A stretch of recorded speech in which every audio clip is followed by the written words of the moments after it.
Chapter 1 Review. Challenge Problems. 123. A pendulum is made of a rod of length L and negligible mass, but capable of thermal expansion, and a weight of negligible size. A. Show that when the temperature increases by dt, the period of the pendulum increases by a fraction alpha, L, dt, over 2. B. A clock controlled by a brass pendulum keeps time correctly at 10 degrees Celsius. If the room temperature is 30 degrees Celsius, does the clock run faster or slower? What is its error in seconds per day? 124. At temperatures of a few hundred kelvins, the specific heat capacity of copper approximately follows the empirical formula: C equals alpha plus beta T plus delta T to the power of -2.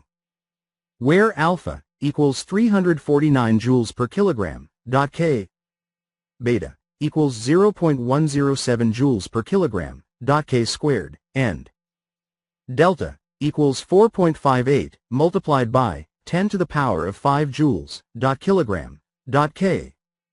How much heat is needed to raise the temperature of a 2.00 kilogram piece of copper from 20 degrees Celsius to 250 degrees Celsius? 125. In a calorimeter of negligible heat capacity, 200 gram of steam at 150 degrees Celsius and 100 gram of ice at -40 degrees Celsius are mixed. The pressure is maintained at 1 atmosphere. What is the final temperature, and how much steam, ice, and water are present? 126. An astronaut performing an extravehicular activity, spacewalk, shaded from the sun, is wearing a spacesuit that can be approximated as perfectly white, E equals 0, except for a 5 cm by 8 cm patch in the form of the astronaut's national flag. The patch has emissivity 0.300. The spacesuit under the patch is 0.500 cm thick, with a thermal conductivity K equals 0.0600 watt over meter, degrees Celsius, and its inner surface is at a temperature of 20.0 degrees Celsius. What is the temperature of the patch, and what is the rate of heat loss through it? Assume the patch is so thin that its outer surface is at the same temperature as the outer surface of the spacesuit under it. Also assume the temperature of outer space is 0 K.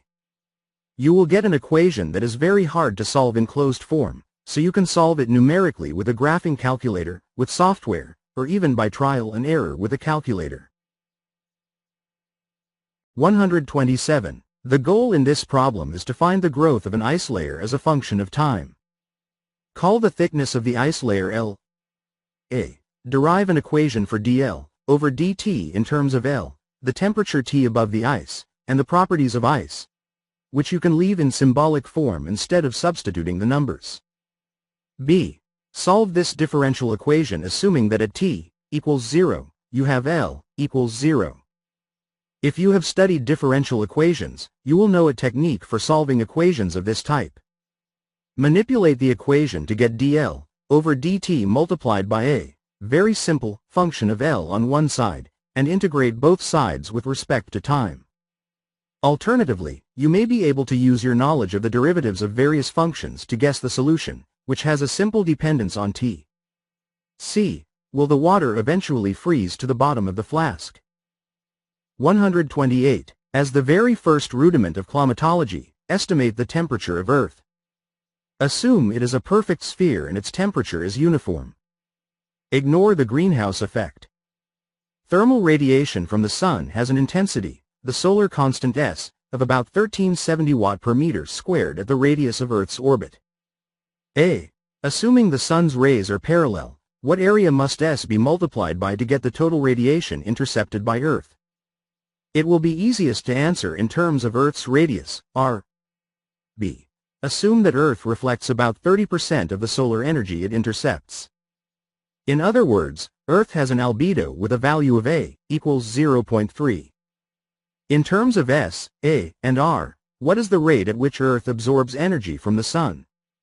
C. Find the temperature at which Earth radiates energy at the same rate. Assume that at the infrared wavelengths where it radiates, the emissivity E is 1. Does your result show that the greenhouse effect is important? D. How does your answer depend on the area of Earth?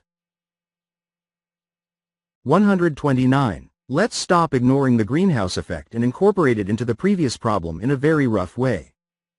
Assume the atmosphere is a single layer, a spherical shell around Earth, with an emissivity E equals 0.77, chosen simply to give the right answer, at infrared wavelengths emitted by Earth and by the atmosphere. However, the atmosphere is transparent to the sun's radiation, that is, assume the radiation is at visible wavelengths with no infrared, so the sun's radiation reaches the surface. The greenhouse effect comes from the difference between the atmosphere's transmission of visible light and its rather strong absorption of infrared. Note that the atmosphere's radius is not significantly different from Earth's, but since the atmosphere is a layer above Earth, it emits radiation both upward and downward, so it has twice Earth's area. There are three radiative energy transfers in this problem. Solar radiation absorbed by Earth's surface, infrared radiation from the surface, which is absorbed by the atmosphere according to its emissivity, and infrared radiation from the atmosphere, half of which is absorbed by Earth and half of which goes out into space. Apply the method of the previous problem to get an equation for Earth's surface and one for the atmosphere, and solve them for the two unknown temperatures, surface and atmosphere. A. In terms of Earth's radius, the constant sigma, and the unknown temperature Ts of the surface, what is the power of the infrared radiation from the surface? B. What is the power of Earth's radiation absorbed by the atmosphere? C. In terms of the unknown temperature Te of the atmosphere, what is the power radiated from the atmosphere? D. Write an equation that says the power of the radiation the atmosphere absorbs from Earth equals the power of the radiation it emits. E.